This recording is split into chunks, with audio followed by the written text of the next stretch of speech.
안녕하세요. JD부자연구소의 소장 조도입니다.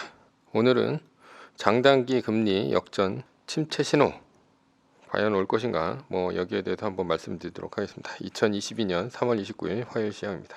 유튜브 멤버십에서는 최근 JD부자연구소 투자 현황 및 자산 현황에 대해서 알 수 있습니다. 관심 있으신 분들은 동영상 아래 댓글 링크를 참조해 주시기 바랍니다. 부의 체인저 129원이 절찬리에 판매 중에 있습니다. 뉴욕 마켓워치 금리 역전에도 경기 침체, 전망 약화, 주식 달러 오르고 채권 혼조다라는 기사가 있는데요. 어제는 나스닥이 1.31%, S&P 500 지수는 0.71%, 다우존스 지수는 0.27% 상승하며 3대 지수 모두 올랐습니다. 메인 이슈입니다. 장단기 금리 역전, 침체 신호이냐라는 것이죠.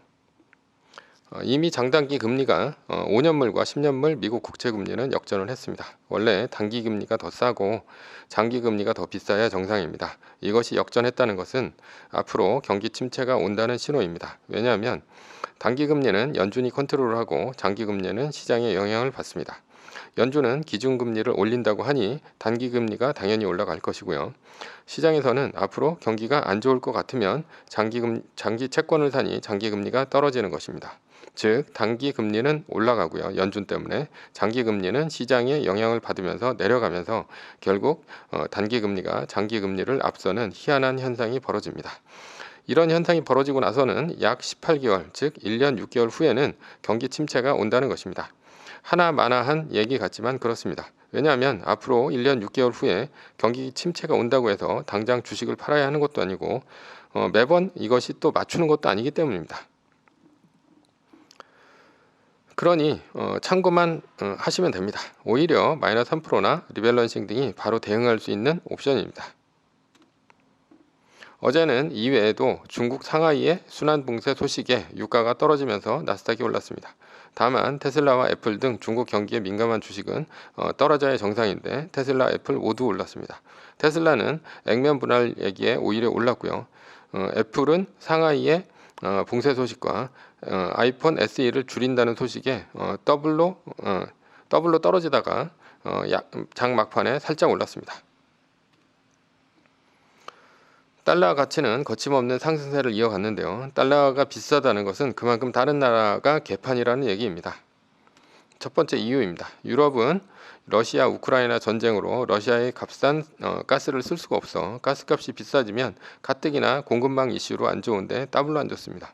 그러니 경제 성장률이 떨어지고 원자재 가격 상승으로 인해서 제조업 기지가 해외로 떠나갈 수밖에 없고요.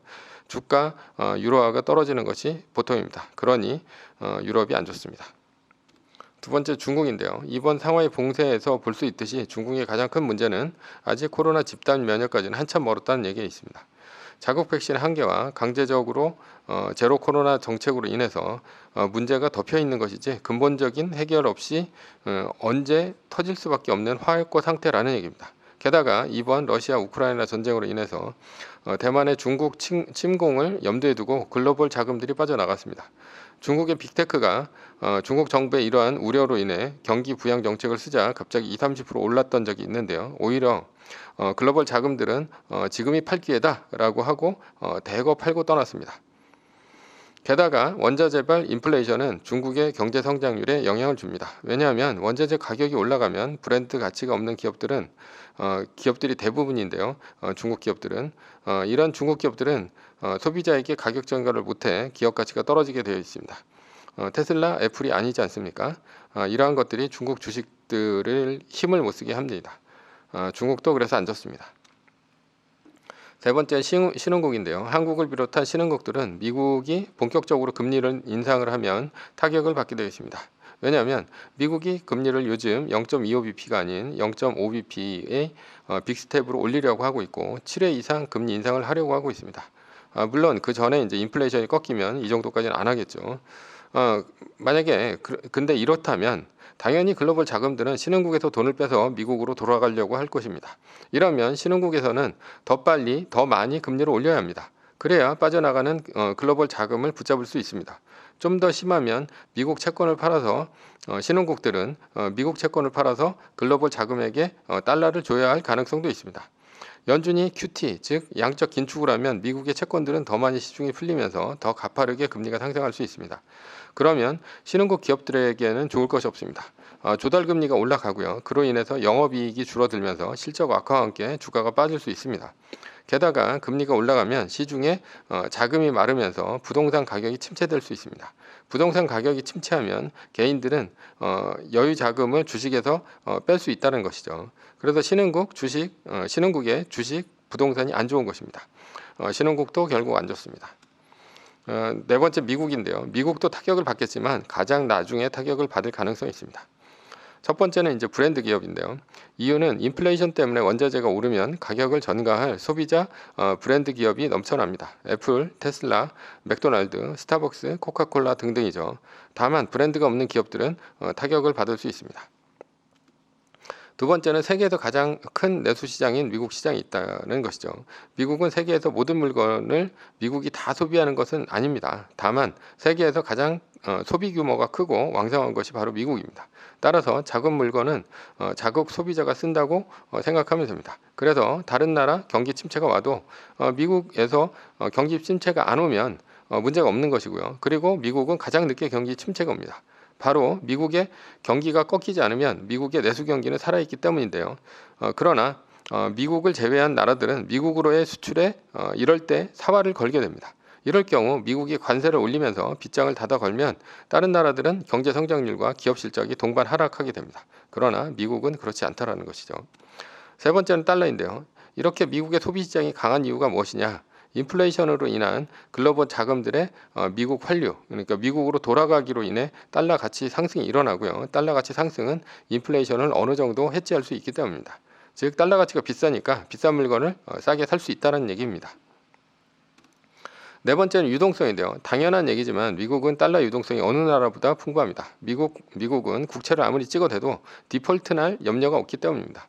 그래서 시중에 유동성이 부족하면 미국 재무부에서 국채를 찍어내서 연준이 국채를 사주면서 달러를 만들어냅니다. 이것이 이제 양적 완화죠. 그러나 신흥국들은 금리 인상기에는 달러를 찍어낼 수 없기 때문에 외국인이 달러 자금을 빼서 나가면 결국은 금리를 올려야 하고 시중에 유동성이 줄어들면서 국내 시장이 망가집니다. 그러나 미국은 유동성을 실시간으로 모니터링하면서 자유자재로 시장에 개입할 수 있습니다. 그러니 미국이 내수 시장이 망가질 때까지는 지속적으로 금리를 올릴 수 있다는 얘기가 됩니다. 결론입니다. 미국이라고 경기 침체가 안 오는 것은 아니지만 가장 늦게 올 것입니다. 경기 침체는 마이너스 3%, 리밸런싱, 말뚝박기, V자 반등 리밸런싱으로 대응하면 됩니다. 지금은 주가 상승을 즐기면 됩니다. 마이너스 3%가 끝나는 4월 8일까지 애플이 145.61달러까지만 떨어지지 않는다면 그냥 현재 포지션을 유지하면 됩니다. 물론 4월 8일 이후에는 만약에 마이너스 3%가 안 떴다 그러면 그때부터 리밸런싱에 들어가는 것이죠. 매뉴얼입니다. 세계 1등 주식은 전고점 대비 2.5% 떨어질 때마다 10%씩 팔면서 리밸런싱을 하다가 나스닥 마이너스 3% 같으면 말뚝을 박는 것입니다. 그러다 반등이 시작되면 V자 반등 리밸런싱을 하면 됩니다. 자세한 내용은 JD부자연구소 다음 카페를 참조하시거나 동영상 밑에 댓글 링크를 참조하시기 바랍니다. 전제는 세계 1등 주식은 우상향 합니다. 위의 상황은 매뉴얼일 뿐입니다. 따를 사람은 따르고 참고할 사람은 참고하시면 됩니다. 주식을 사고 파는 것에 대한 모든 책임과 이득은 본인에게 있습니다. 매뉴얼을 지키려면 머리를 쓰지 말고 머리를 쓰려면 매뉴얼을 지키지 맙시다. 오늘은 장단기 금리 역전 침체 신호라는 주제로 말씀드렸고요. 지금까지 JD 부자연구소의 소장 조던이었습니다. 컨텐츠가 좋았다면 구독, 좋아요, 알람 설정 부탁드립니다. 지금까지 들어주셔서 감사합니다.